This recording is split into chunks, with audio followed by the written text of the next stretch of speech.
Hi everyone, just a few observations about the readings from week 2 in our course on the book of Judges. So welcome to this lecture. Before we get into more specifics, I'd like to talk just a little bit about the political realities in Judges. This might be something that you're already very familiar with, or it might be something new to you, so I thought it would be worthwhile spending just a few minutes on this topic. So that includes looking at the neighboring peoples of the Israelites, looking at influence by neighboring empires, so who are the big powers in the neighborhood, and also looking briefly at Israel's tribal structure. So we'll start with the third one first. As you may recall from past courses, or maybe from Sunday school, who knows, the land of Israel was divided among 12 tribes, and it's a little bit complicated here because a couple of tribes are actually sub-tribes, and one tribe, the Levites, doesn't get any allocation of land, but roughly speaking there are 12 divisions of the land. So each tribe has its own area. In the north, we have the tribe of Manasseh, and you'll see that Manasseh has land on both sides of the Jordan River, and so they have a huge area.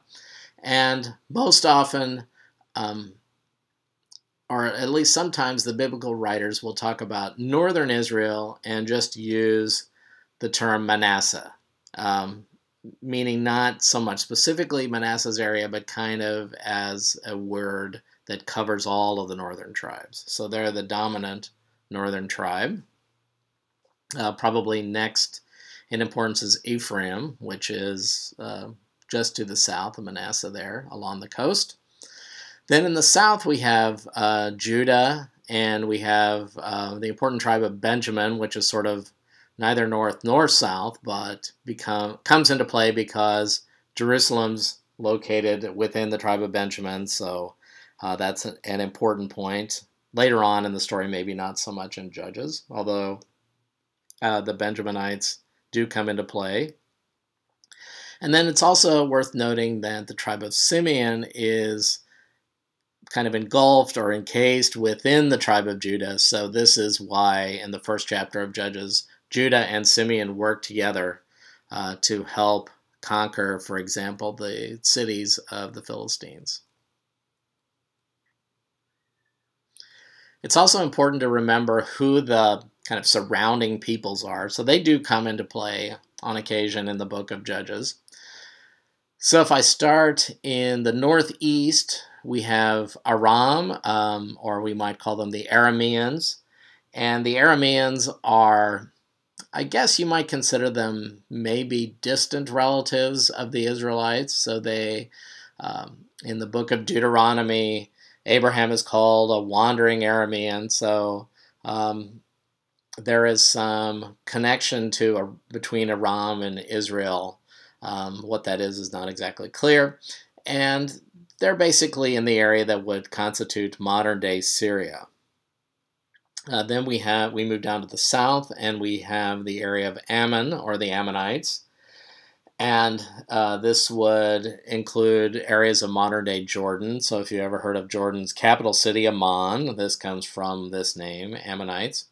And both the Ammonites and further south, the Moabites, who figure prominently in the section that we read for this week, these are, at least from the Israelite standpoint, these are the sons / grandsons, so kind of a icky, complicated story, of Abraham's nephew Lot. So if you want to go back in Genesis and read where the Ammonites and the Moabites come from, you can read the story of Lot. So they are relatives, closer relatives of the Israelites. And then going further south, we have the Edomites, who are even closer relatives to the Israelites. So the Edomites are descended from Esau, who was Jacob / Israel's brother, and they live in the far south.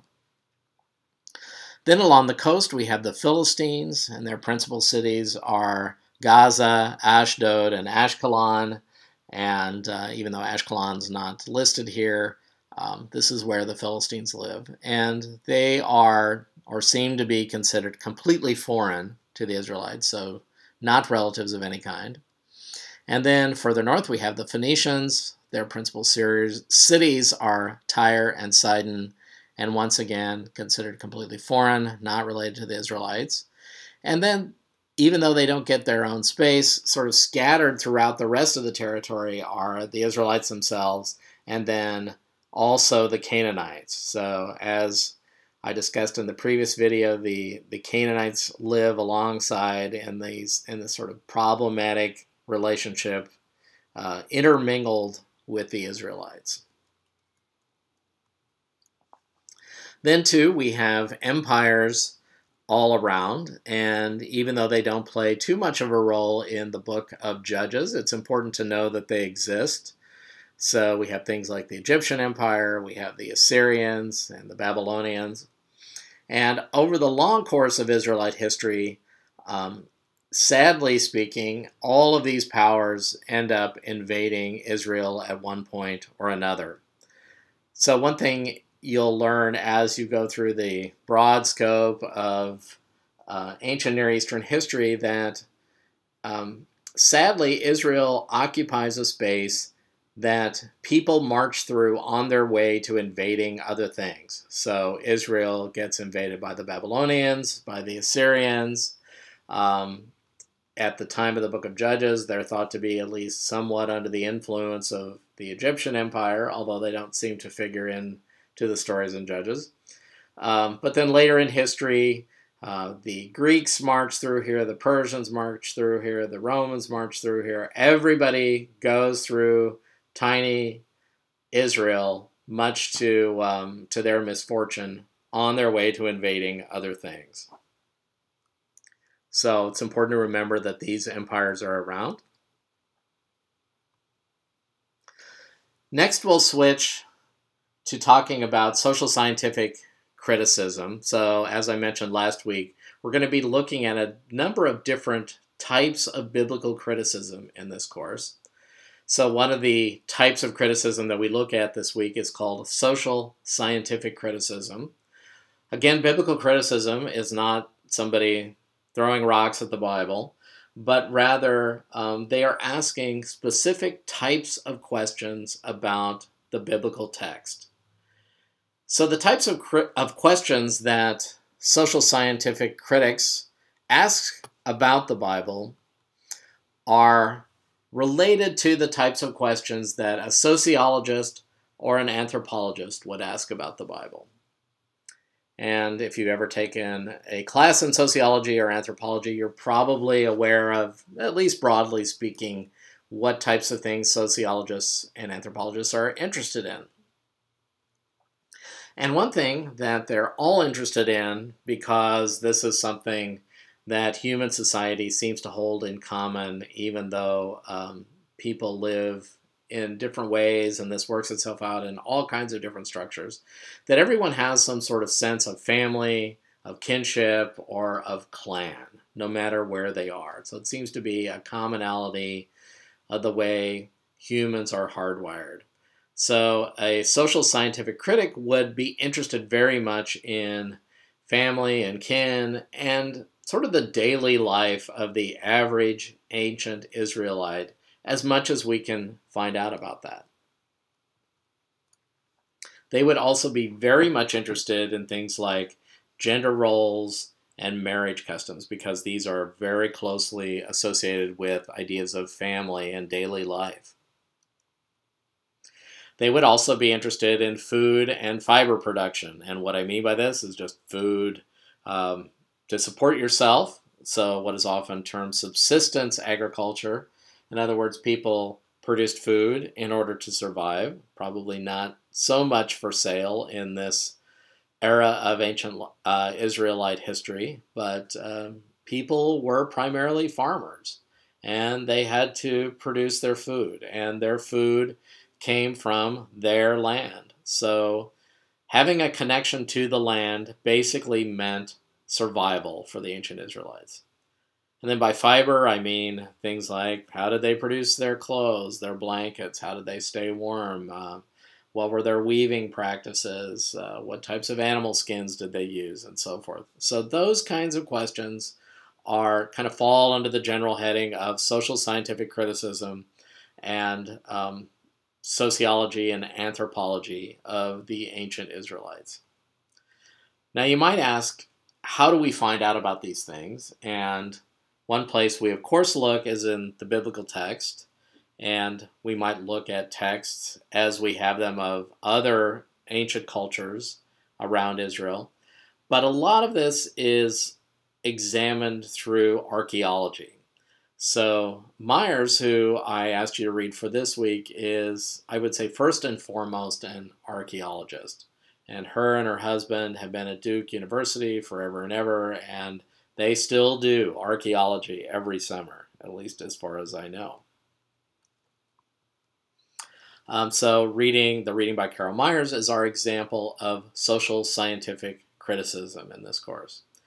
And I would say perhaps combined with literary criticism or literary types of criticism, for me personally, these are the most productive types of technical, biblical examination that I think are the most productive, that for me at least provide the most insights onto our readings and are the most helpful. Again, that's just my opinion. I'm not as interested in some of the other types of criticism, so the historical questions so much, other types of questions. Fortunately, other people are, and it's good that not everyone is interested in the same thing. But I think these are really, really helpful. So a few things that you should ask yourself about the Carol Myers reading. I'm not going to go over it in detail. You can read it for yourself. But here are some questions that you might see again on perhaps a midterm exam, possibly. So questions something like, how is Israelite society generally structured, according to Myers?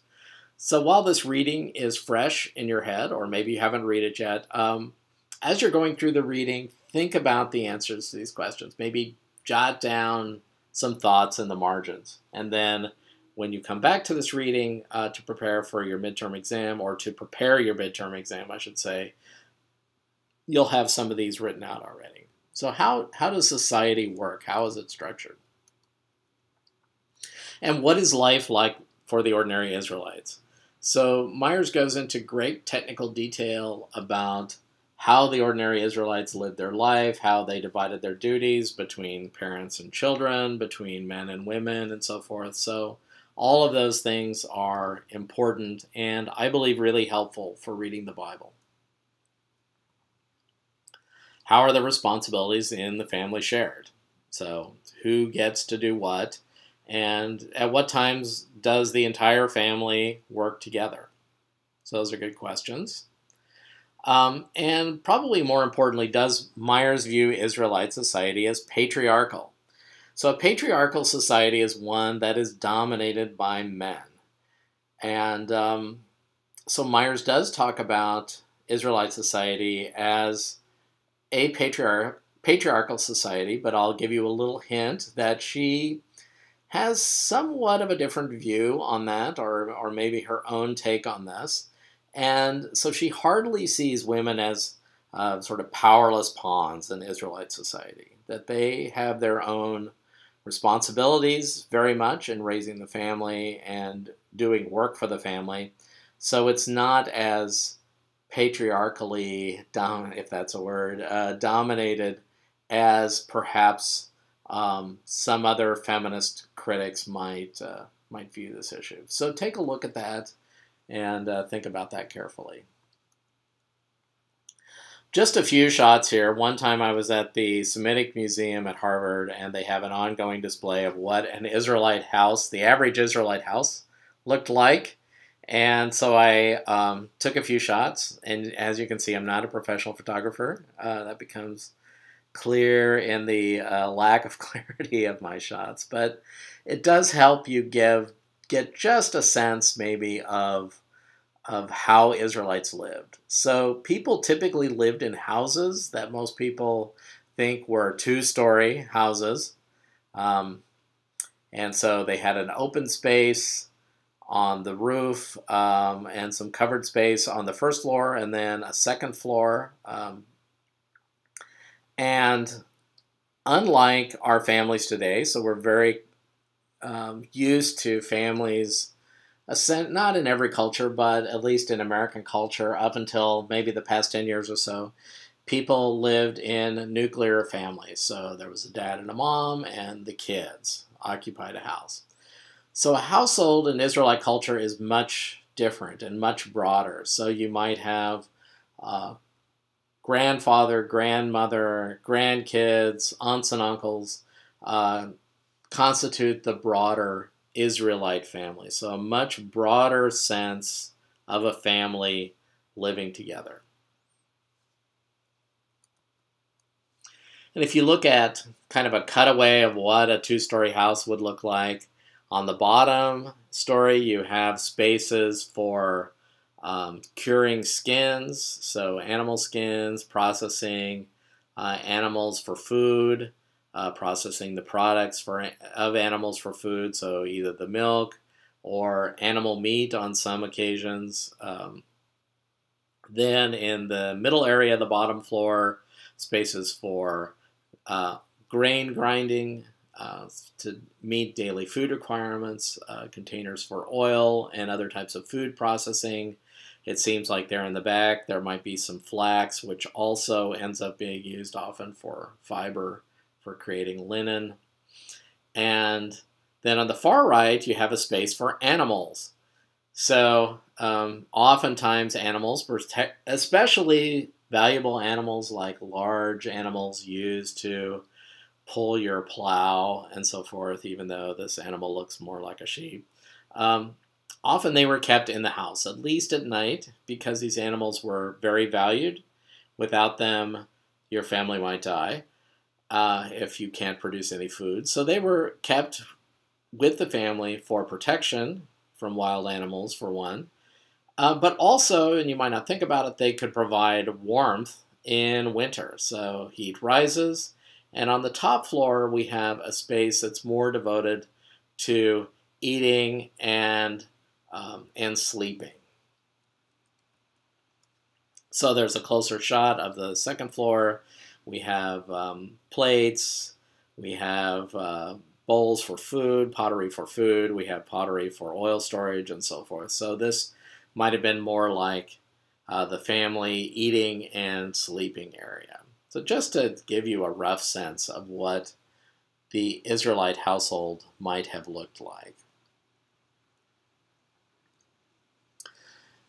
In addition to the information that Myers presents you on the family, she doesn't go into much detail at all about female sexuality. And I think for this book, and even for reading the Bible in general, this is extremely important.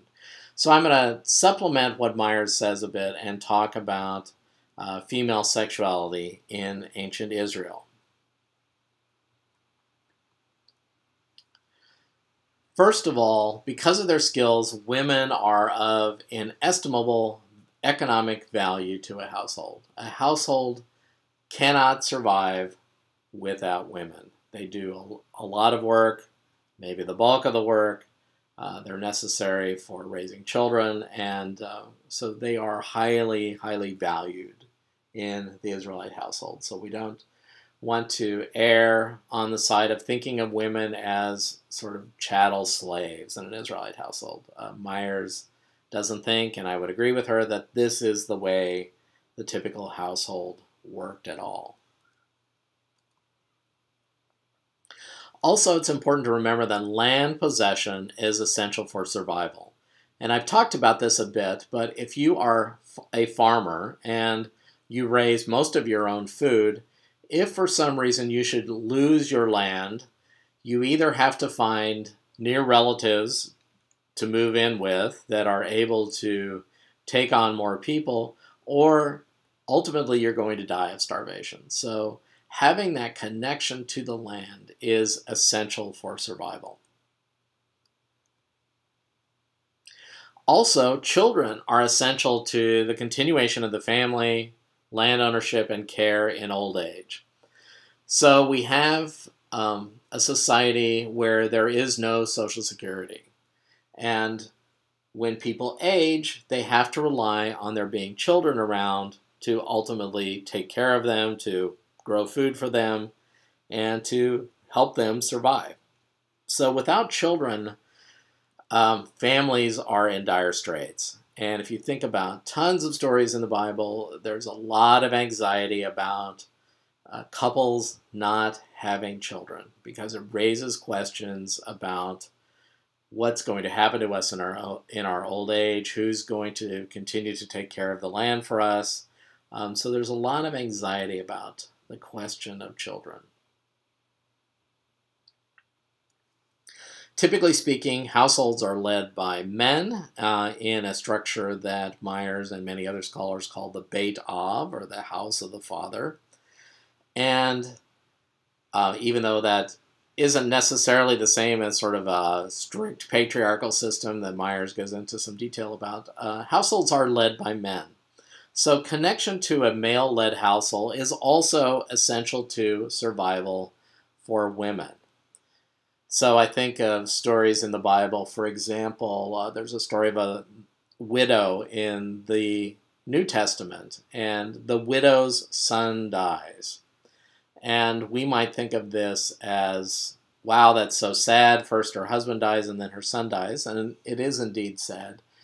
But unless a woman has a man to be attached to, whether that be her husband or her son, there's really no place in Israelite society for her, and the chances of her surviving become greatly diminished. So not only is a widow's son dying a sad occasion, it also is an occasion where a woman certainly would be worried about her own survival. If you look at the book of Ruth, Ruth is largely a story about women who are unattached or who become unattached to male-led households and what happens to them and what might happen to them and what sorts of situations they're forced into. So think about that type of situation as exemplars for societies where male heads of households are the norm. Also, male sons are highly valued because they will likely outlive the family patriarch. So if men usually die first, having a son is important because you know that you will always be attached to a male who will likely outlive you. So we have the story of Judah and Tamar in Genesis 38. Tamar, after some long problematic situations, bears twin sons. And we might think, oh, well, that's nice. She has 2 kids. It's kind of cool. But for Tamar, this is like hitting the jackpot. She ultimately has 2 sons who are able to take care of her. So male sons are highly, highly valued. So what about daughters? What happens to daughters? So daughters, it seems in most cases, although not in every case in the Old Testament, daughters, when they get married, will typically go live with their husbands' families. So this is another important feature to understand, that daughters usually go to live with the husband's family, not vice versa. We have some exceptions to that, and sometimes maybe there are exceptions that prove the rule. But virginity is highly valued to help preserve inheritance rights. So there's plenty of passages. I gave you one, Numbers 27, 8 through 11, that talks about virginity. So why the Israelite obsession with virginity? Well, if you think about it, if a woman does not have a clear sexual pedigree, it's possible for someone else to come along and say, well, that son that's in your family, actually, he's my son, and he belongs to me, And now, not only that, but maybe the father dies, and now all of your land through my son actually belongs to me.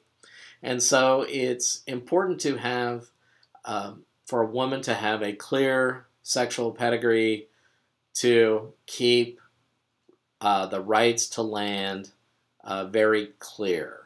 And you didn't have Maury Povich and DNA tests in those days. So if a woman did not have a clear sexual pedigree, all kinds of land claims could come up.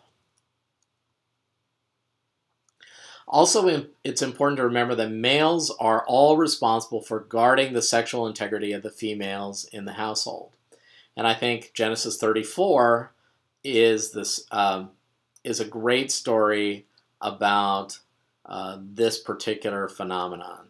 So if you're interested in that, go back and read the story of Genesis 34.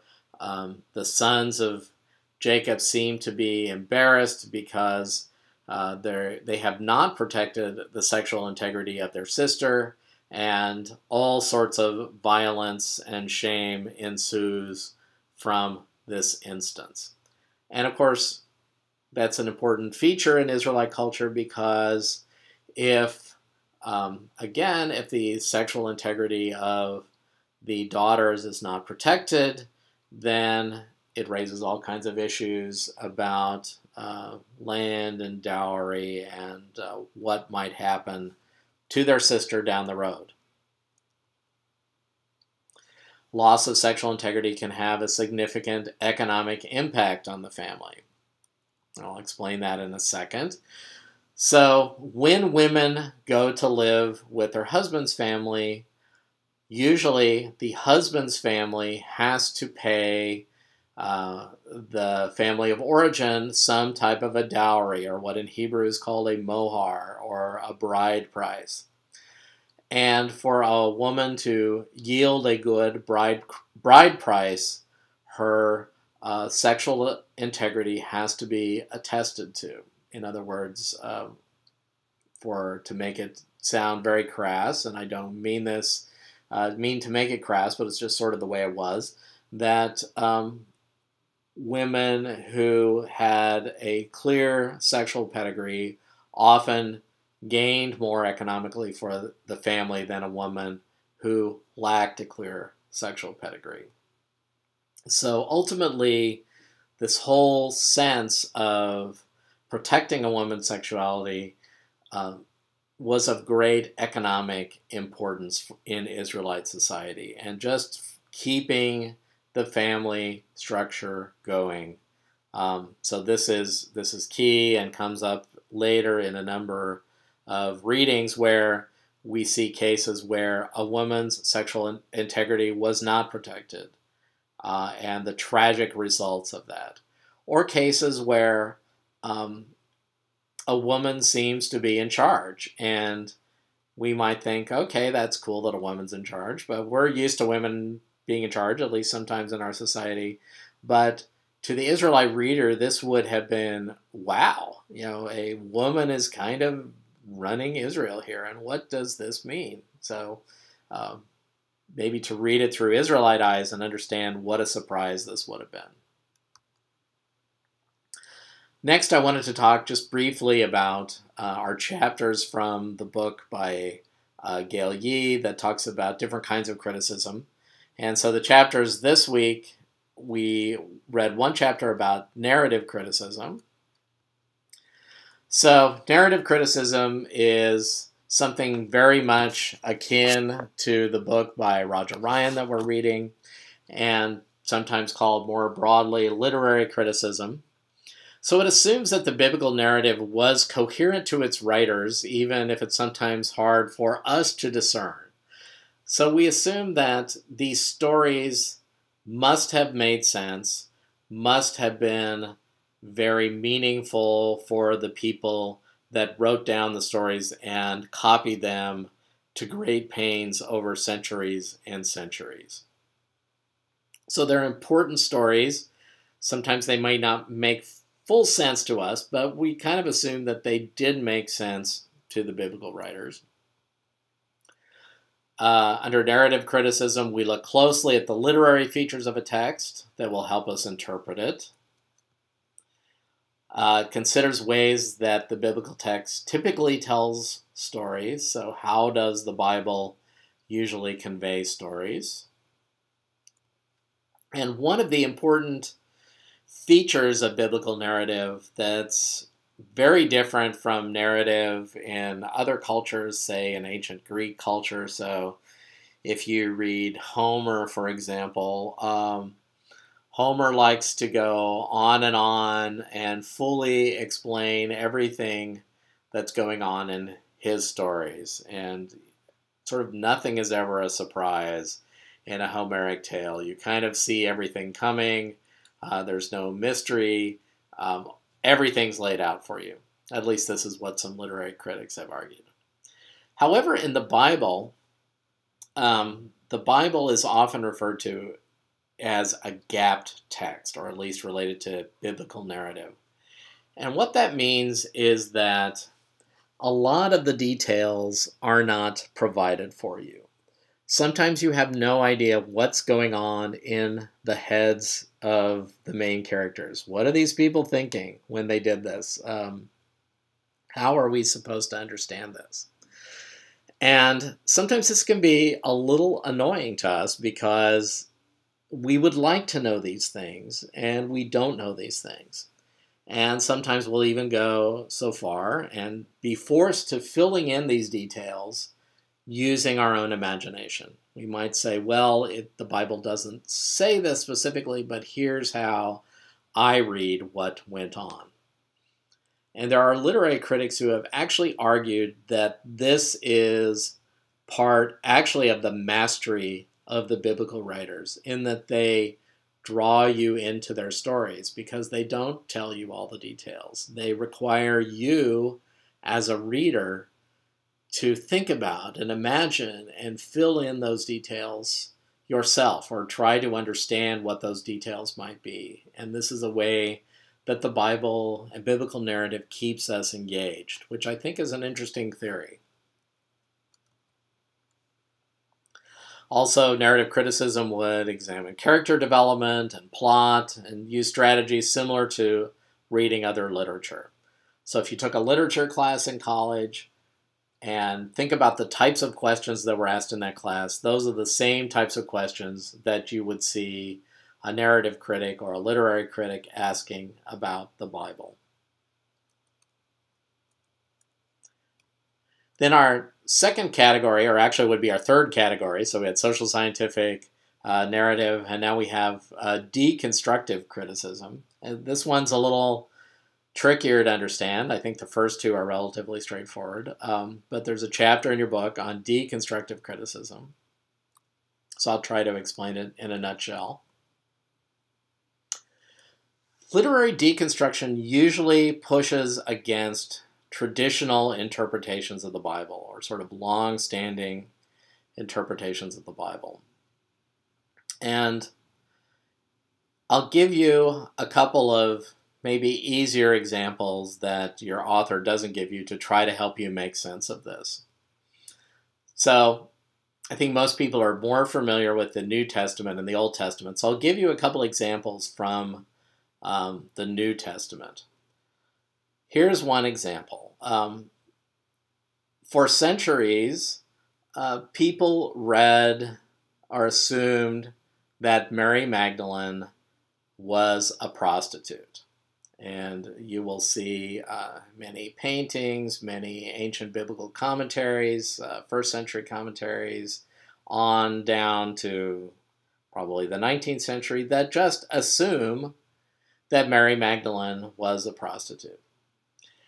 And there are reasons for that, but the Bible never explicitly says that. So that's an assumption that people made for centuries about Mary Magdalene.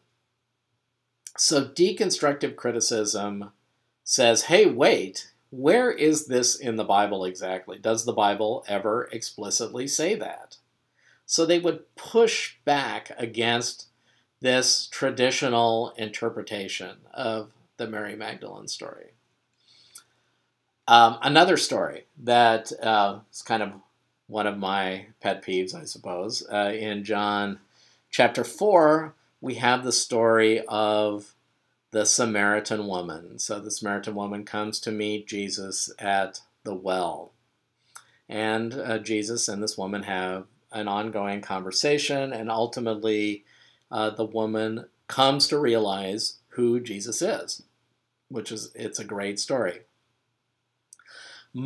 Because the text says that the woman has had 5 husbands, the typical assumption has been throughout the centuries that this woman is promiscuous, that she sleeps around, she can't stay with one man, all of these types of assumptions, and that Jesus sort of rescues her from other things, including her promiscuity. Now, if you think about what I just said about women's sexuality and some other of the laws and customs of the Old Testament around women, women were not typically given much say into who they would be married to. So while it's possible that the Samaritan woman was promiscuous, what is more likely and more probable is that she has been passed from man to man, probably because her husbands have died. Maybe she has been passed to a brother or some relative, and now ultimately she has been passed to so many men that she's been able to attach herself to a male household, but she's not even given the status of wife in that household. So she is a woman who has, as I said, been passed around from man to man. So we assume that the woman has been promiscuous, but the Bible never actually says that. In fact, if you think about Israelite culture, the chances are that that's actually not the case. It's a possible interpretation, but it's not arguably the most likely interpretation. So here we have a recognition that texts can have more than one possible meaning or one possible outcome. So deconstructionists will push back, as I said, against traditional ideas about biblical interpretation. So they won't necessarily take for granted that, well, because we've always interpreted it this way, that must be the only way to interpret it. They would say, no, there's another way of looking at the biblical text. Further, people involved in deconstructive criticism would also ask the question, well, not only have people assumed that the Samaritan woman was promiscuous, but they would ask, like, why did that one interpretation win out over the other possibility that she's just been passed from man to man? So why did one interpretation dominate over another interpretation for so long, until probably the 20th century, when people started asking questions like this of the biblical text? And they might say, well, because the Bible was often being interpreted by men, it was difficult for them to look at the Samaritan woman in a sympathetic way or in an empathetic way. And now that we have more women doing biblical interpretation, oftentimes different types of readings come to the surface, and women are able to ask questions that men never thought to ask. So this is one valuable way in which the voice of women comes to the fore to help ask new questions and challenge old interpretations of the Bible. So this is really what's going on in deconstruction. So challenging interpretations, traditional interpretations, and asking why these have won out. So they're not deconstructing the Bible in the sense that they're destroying the Bible, but they're kind of, I don't know, maybe taking biblical interpretation apart, like you might take apart a clock and see how it works. So they're deconstructing the interpretation in that sense. They're looking at how interpretation works and why it's worked the way it has for so long. And finally, they ask the questions, how does reading things differently affect the overall narrative? And how can we come to recognize our own biases in reading? So what the deconstructionist does is kind of squashes one of Spinoza's key ideas. So we talked about Spinoza last week, how the idea of a modern study of the Bible went back to Spinoza. So Spinoza's idea was that if we study the Bible long enough and hard enough, and we imply every linguistic aid that we have to reading the Bible, and if we just keep studying and studying and studying it, ultimately we will objectively one day come up with the one right interpretation of the Bible, that we will be able to say scientifically that this is the one and only interpretation. And what deconstructive criticism says is that no, we may never come to that. There may always be some ambiguity in the biblical text. We might be able to say this interpretation is more likely to be what was ultimately meant than this other interpretation, but we may never completely know for sure. Now, there's something very solid and comforting in a way with Spinoza's approach, that we can somehow objectively know the one interpretation. But I think there's also something freeing about deconstructive criticism in that not everything in the biblical text is settled, and that the text is open for different people to encounter the Bible and see what it says to them and to their own life situation. So I see deconstructive criticism as kind of freeing in one sense. It's sort of disturbing and freeing. I'm not sure exactly what you'll think of it when you read this part of the reading, but take a look at it and think about these types of questions and what our author is doing there. Thanks for listening. I know I've crammed a lot into a short amount of time, so go back and look at some of this reading again, and if you have questions, please feel free to ask. Always feel free to ask questions. Thanks a lot. Hope that